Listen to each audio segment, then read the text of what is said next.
निराधारचे कोणतेही पैसे रोखलेले नाही।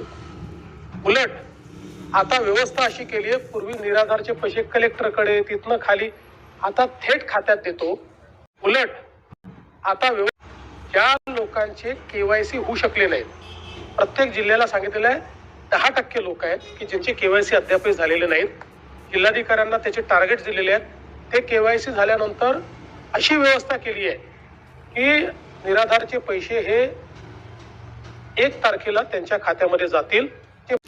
तर संजय गांधी निराधार अनुदान योजनेच्या लाभार्थ्यांसाठी अतिशय मोठा निर्णय महाराष्ट्र शासनाच्या माध्यमातून जे हिवाळी अधिवेशन घेण्यात येत आहे, या अधिवेशनामध्ये थेट माननीय मुख्यमंत्री यांच्या माध्यमातून घोषणा करण्यात आलेली आहे की संजय गांधी निराधार अनुदान योजनेचे जे लाभार्थी आहेत, या लाभार्थ्यांचं कोणतंही अनुदान जे आहे ते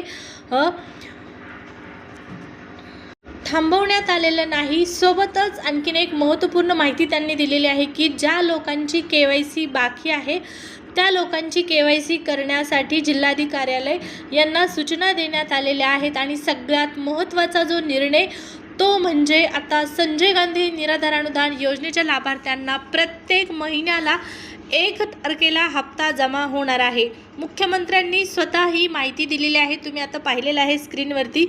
संजय गांधी निराधार अनुदान योजनेच्या लाभार्थ्यांना आपण पाहिलेलं आहे की प्रत्येक महिन्याच्या पैशाला खूप वाट पाहावी लागत आहे। हप्ता जो आहे तो खूप मोठ्या प्रमाणात रखडत आहे। तारीख पे तारीख आपल्याला मागच्या महिन्यात पाहण्यास मिळालेली आहे, परंतु या महिन्यात आत्ता जे हिवाळी अधिवेशन सुरू आहे नागपूर या ठिकाणी, या अधिवेशनामध्ये मुख्यमंत्री साहेबांनी सगळ्यात मोठी घोषणा केलेली आहे। आणि ही घोषणा म्हणजे निराधार बांधवांना आत्ता 1 तारखेला पैसे जे आहेत ते जमा होणार आहेत। आता संजय गांधी निराधार अनुदान योजनेचा जो डिसेंबरचा हप्ता आहे तो मग जानेवारी महिन्यात मिळणार का, तर नाही 1 तारखेला मिळणार का? मग तुमच्या मनामध्ये असा प्रश्न निर्माण झालेला असेल तर नाही, पहा आता अधिवेशनादरम्यानच GR निघेल आणि GR आल्याच्या नंतर पैसे वाटपाला सुरुवात होईल।